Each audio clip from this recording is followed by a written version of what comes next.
Six சண்டைக்கு அந்த அக்கா போடுங்க.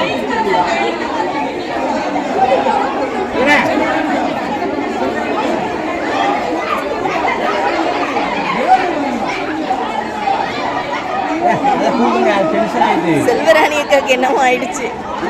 அன்பார்ந்த தென்னிந்திய திருச்சபை பிள்ளைகள் யாவருக்கும் அன்பின் வாழ்த்துக்கள். இந்த நாளில் ஒரு சோகமான ஒரு காரியம் திருநெல்வேலி திருமணத்தில் நடந்து கொண்டிருக்கிறது. அதுவும் சாரால் டக்கர் கல்லூரியில் நடந்து கொண்டிருக்கிறது. இங்கு அட்மினிஸ்ட்ரேட்டிவ் கமிட்டி போட்ட பிறகு ஒரு தரப்பார் என்ன பண்ணிட்டாங்க, நீதிமன்றத்துக்கு சென்றபடியினால் அங்கே வந்து ஸ்டேயில் ஓடிக்கிட்டு இருக்குது. இப்போ வந்து அட்மினிஸ்ட்ரேட்டிவ் செக்ரட்டரியோ மற்றும் ஃபினான்ஷியல் செக்ரட்டரியோ செயல்பட முடியாதபடி அந்த அக்கௌண்ட்ஸ் எல்லாம் முடக்கப்பட்டிருக்கிறது. பேங்க்கில் வந்து டிரான்சாக்ஷன் பண்ண முடியல. ஆகையினால எஸ்எஸ்சி கல்லூரி சாராட்டக்கர் கல்லூரியில் கிட்டத்தட்ட ஒரு 4-5 மாதமாக சம்பளம் பட்டுவாடா பண்ண முடியாமல் மக்கள் மிகவும் வேதனைப்படுகிறார். விசேஷமாக அந்த என்ன சொல்லுவாங்க, நான் டீச்சிங் ஸ்டாஃப் சொல்லுவாங்க, அவங்க 30,000 20,000 10,000 சம்பளம்.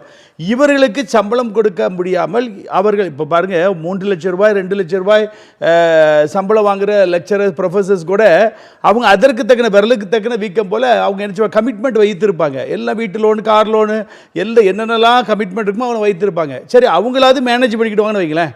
10,000 ரூபாய் 20,000 ரூபாய் சம்பளத்தில் அவங்க வீட்டு வாடகை கொடுக்கணும், பிள்ளைகளை படிக்க வைக்கணும், பாலுக்கு கொடுக்கணும், மளிகை ஜாமானுக்கு பணம் கொடுக்கணும். இதெல்லாம் கஷ்டப்பட்டதுனால யார் பர்னபாஸ் பேராயிட்ட போய் முறையிட்டிருக்கிறாங்க. அவர் என்ன பண்ணிருக்காரு, அவர் சேர்மன் ஆஃப் தி இன்ஸ்டியூஷன், அதாவது காலேஜஸ்க்கெலாம் சேர்மன்ங்கிறனால அவர் என்ன பண்ணியிருக்காரு, சேலரியை 1 மந்த் சேலரியை கொடுத்துருக்கிறாரு.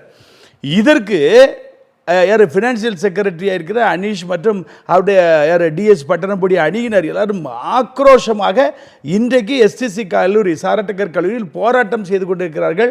அவர் பேராயர் பர்னபாஸை எதிர்த்து. அதாவது எதில் நீங்கள் பாலிடிக்ஸ் பண்ணுங்கிறத ஒரு ஜென்ரல் நாலேஜ் வேணும், ஜென்ரல் நாலேஜ், பகுத்தறிவு வேணும். 6 அறிவை கர்த்தர் கொடுத்திருக்கிறார் மனிதனுக்கு. எதற்கு போராட வேண்டும் எதற்கு போராடக்கூடாது என்பதற்கு ஒரு வரைமுறை இருக்கிறது.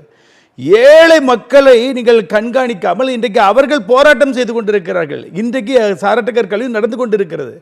அவர்கள் நான் டீச்சிங் ஸ்டாஃப் எல்லாரும் சேர்ந்து போராட்டம் செய்து கொண்டிருக்கிறார்கள். அப்போ இவர்களுடைய தீய எண்ணத்தை நீங்கள் பாருங்கள். இவர்களுக்கு ஆட்சி அதிகாரத்தில் உட்கார வேண்டும், எதிராளியை போட்டு கொல்ல வேண்டும் என்பதுதான் கோரிக்கை தவிர இதை எதிராளியை போட்டு அடிப்பதனால் யார் பாதிக்கப்படுகிறார்? ஏழை எளிய நான் டீச்சிங் ஸ்டாஃப்ஸ் பாதிக்கப்படுகிறார்கள். இன்றைக்கு அவருடைய குமுறல் எல்லாம் விண்ணுலகத்திற்கு சென்று கொண்டிருக்கிறது. நிச்சயமாக 7 தலைமுறைகளுக்கு இது இப்போ சாபத்தை கொண்டு வருதா இல்லைன்னு பாருங்க.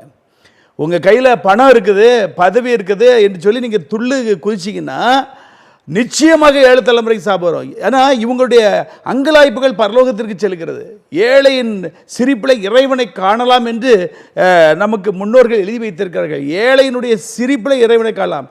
ஆனால் ஏழைகள் வடிக்கிற கண்ணீர் நிமித்தம் ஆண்டவர் எழுந்தருளி அவர்களுக்கு விரோதமாய் எழும்புறவர்களை அவர் உச்சந்தலையை நொறுக்குவார். வேதம் சொல்லுகிறது.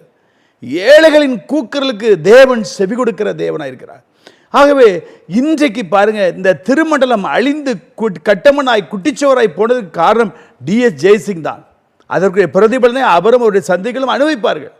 ஒரு பர்னபாஸ் பேராயரை பழி வாங்கணும் என்பதற்காக முன்னாள் மாடரேட்டருக்கு 40 லட்சம் ரூபாய் தென்காசிக்கு வரவழைத்து கொடுத்து அவரை பணி நீக்கம் செய்யவில்லை. அதற்கு பிறகு பெர்னோஸ் ரத்தனராஜாட்ட பணம் கொடுத்து அவரும் யார் பர்னபாஸ் பேராயரை பதவி நீக்கம் செய்யவில்லை. பிற்பாடு இப்பொழுது நடந்த செனாடு மாடரேட்டர் தேர்தலில் கோரிக்கை வைக்கிறார். யார்கிட்ட? ரூபன் மார்க் மாடரேட்டர்கிட்ட, உங்களை நான் ஜெயிக்க வைக்கிறேன், அதற்காக எல்லா பேராயருக்கும் நான் பணம் பட்டுவாடா பண்ணுகிறேன். இவர் கம்பு பையில் செனாடு ஆஃபீஸில் பெர்னோஸ் ரத்தனராஜா அவருடைய கையில் கொண்டு கொடுத்ததுக்கு நான் எவிடன்ஸ் இருக்கு என்று நான் வீடியோ போட்டது. இப்படி பணம் கொடுத்து என்னது பர்னபாஸ் பேராயரை அழிக்க வேண்டும் என்பதற்காக. ஆனால் கர்த்தர் சித்தமில்லை. இவர் எடுத்த முயற்சியெல்லாம் ஃபெயிலியர். இப்போ ரூபன் மார்க்கையோ இல்லை பெர்னோஸ் ரத்தனராஜாவோ அவர் பதவி நீக்கம் செய்து விட்டார்களா? பனிஷ்மெண்ட் கொடுத்தார்களா? இல்லையே. ஆகவே கர்த்தர் இவருக்கு விரோதமாக இருக்கிறார். பாருங்க, கடந்த 3 ஆண்டுகள் அவர் ஆட்சியில் இருந்தார்.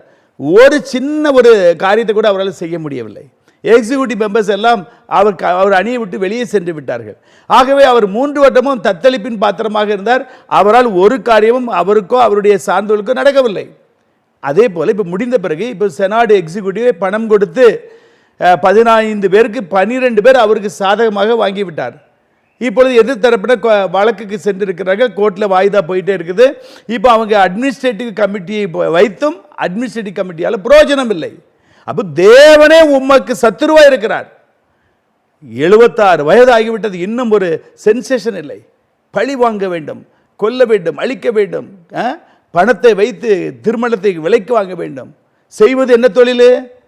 மக்களை கொலை செய்கிற பட்டணம் பொடி. மக்களை கேன்சர் புற்றுநோயினால் கொலை செய்கிற கொலைபாதகன் தான் டிஎஸ் ஜெய்சிங். இப்படிப்பட்ட ஒரு கொலைபாதக தொழிலை செய்துவிட்டு பைபிளை தூக்கி நெஞ்சில் வைத்துக்கொண்டு இன்றைக்கு எஸ்டிசி கல்லூரியில் ஒரு ஈவு இறக்கம் இல்லாமல் இவர்கள் அணியினர் போராட்டம் செய்கிறார்களாம். எப்படி ஒரு மாத சம்பளத்தை கொடுக்கலாம் என்று பர்னபாஸ் பேரையரிடம் அவர்கள் முறையிட்டு போராட்டம் பண்ணுகிறார்கள். அங்கு உள்ள பாதிக்கப்பட்ட ஸ்டாஃப் எல்லாம் இப்பொழுது போராடி கொண்டிருக்கிறார்கள். தேவன் நிச்சயமாக நீதிபரர். அன்பு சகோதர சகோதரிகளே, வேலை செய்கிறவர்களே, கல்லூரியில் பணிபுரிகிற ஒவ்வொருவருக்கும் நான் சொல்கிறேன், நீங்கள் கண்ணீர் வடித்து ஜெபம் செய்யுங்கள். இந்த மனிதனால் தான் மொத்த திருமண்டலம் அழிந்திருக்கிறது. இன்னைக்கு சிஎஸ்ஐ கள்ளர் கூட்டமாகிவிட்டது, சிஎஸ்ஐ டிஏ கள்ளர் கூட்டமாகிவிட்டது. இந்த ரூபன் மார்க், ஃபெர்னண்டோ சத்யராஜா, வினில் சுகுமார், இந்த யார் டிஎஸ் ஜெய்சிங், இவர்கள் 4 பேரும் சேர்ந்து திருமணத்தை அழித்து கொண்டிருக்கிறார்கள். தேவன் நிச்சயமாக கோபாக்கனை ஊற்று போகிறார். நீங்கள் எல்லாரும் கதறி ஜெபிக்க ஆரம்பிங்க, ஜெபிக்க ஆரம்பிங்க, ஜெபிக்க ஆரம்பிங்க. இந்த சாராட்டக்கர் கல்லூரிக்கு ஒரு விடிவு காலம் வந்தே ஆக வேண்டும். நீங்கள் ஜெபிக்க ஆரம்பிங்க, கர்த்தர் நிச்சயமாக நீதி செய்வார். மீண்டும் நல்ல செய்தியோடு உங்களை சந்திக்கும் வரை தேவ கிருபை உங்களோடு இருப்பதாக. God bless you.